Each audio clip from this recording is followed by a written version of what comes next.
North Korea sent a message with this missile test in end November.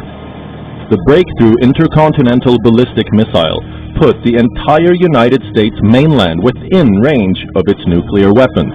The act further strained U.S.-North Korea relations. But now, U.S. Secretary of State Rex Tillerson has offered to begin direct talks with North Korea without preconditions, backing away from a key U.S. demand that Pyongyang must first disarm before any talks can be held. We've said from the diplomatic side, we're ready to talk anytime North Korea would like to talk. And we're ready to have the first meeting without precondition. Let's just meet, and we can talk about the weather if you want.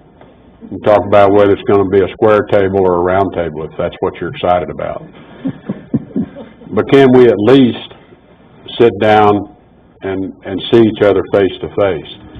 Tillerson insisted on a period of quiet first, without any nuclear or missile tests, though Tillerson's statement appeared to shift the U.S. position away from previous demands. The White House later said President Donald Trump's view on North Korea had not changed.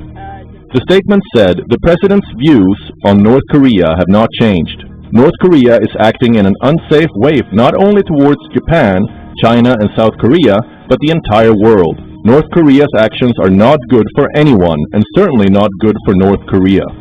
For years and years and years, if a Secretary of State in the United States made an announcement like what Rex Tillerson did today, it would be assumed then that this would be definitely the cohesive approach of the White House and the entire presidential administration. But these days, we simply don't know. So often, Rex Tillerson has said one thing, but President Trump himself has said something almost completely contradictory. So we don't know if the Trump administration, if President Trump himself, is all in with this approach by Rex Tillerson. In the meantime, North Korea state media said Kim Jong-un had vowed his country would become the strongest nuclear power and military power in the world. But is that only posturing? For the final word comes from the United Nations political chief, Jeffrey Feltman, who recently returned from a 4-day visit to Pyongyang. Time will tell what was the impact of our discussions, but I think we've left the door ajar. And I fervently hope that the door to a negotiated solution will now be opened wide. There seems to be a diplomatic churn on the Korean peninsula, but exactly what it means is not clear. Will the U.S. talk to the North? Is Trump okay with that? Will saber rattling now end? Here's waiting and watching. Bureau Report, WION. Joining us this evening, Dr. Robert Edwin Kelly, American political analyst on inter-Korean affairs, with us from Seoul this evening. Professor James D.J. Brown, Professor of Political Science at Temple University in Japan, joining us from York in England. And Professor Timo Kivimaki, International Affairs expert, also from the UK. He's joining us from Bath.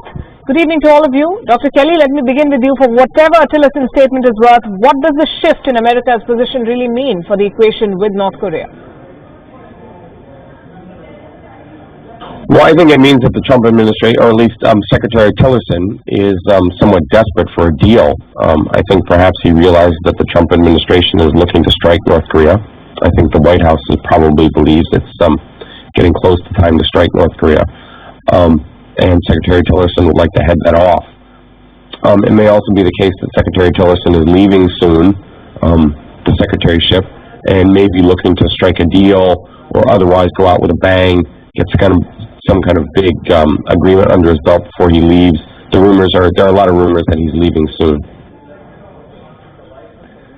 Professor Brown, did Washington really have any other option? Should they have made this offer earlier? Well, it's certainly been the case from the Chinese and the Russian side that the U.S. position was wrong, that it always should have been the case that the U.S. should have been willing to engage in talks. So at least from that perspective, they will take the view that the U.S. has now corrected a mistaken position. But clearly there's uncertainty here because we don't know whether this is a change in the U.S. position or whether we're simply seeing a case of a big split between the State Department and the White House. Professor Kivimaki, how do you see this going forward? If Donald Trump is on board, is he conceding that his bluster failed? If he's not on board, what does it do to the stature of the president, and what will be the shape of these talks if the administration in Washington is divided on how to go forward? I couldn't be sure that the administration is divided on this matter. It has been often the case during Trump administration that he's willing to delegate a lot of power to different administrative arms.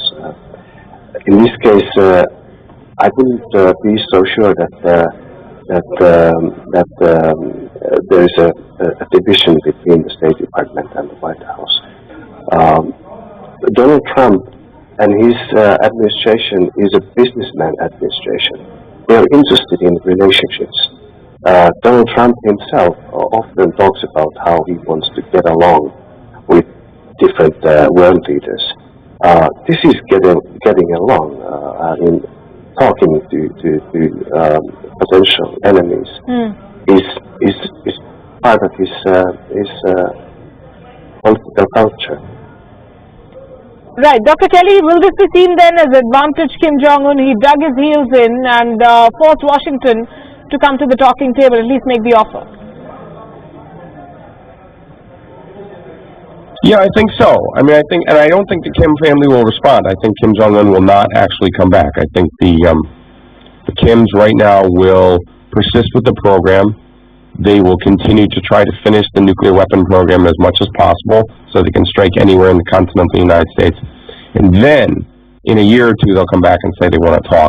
They don't want to talk right now because they're really on the cusp of having a fully functional intercontinental nuclear weapon. And so I don't actually think that they will respond to Secretary Tillerson's offer. I think what they'll do rather is just wait, try to finish the program, and then come back in a few years. Professor Brown, your take on this. Will Kim Jong-un agree to come and talk, and what sort of precedent does this set for other countries, other supposedly rogue leaders who want to develop nukes, and for America's policy, America's strategy of sanctions and threats? Well, I think the conclusion drawn from the North Korean regime will be that their policy has worked. And as has just been said, it would seem to make sense from their point of view now to continue to push so that they can actually finalize their nuclear capabilities so that they are in a really strong position before talks would begin. So I think that, yes, that's certainly how it would be seen. One thing I'd like to say, however, is it's also interesting what this will do in terms of the US's relationship with Japan.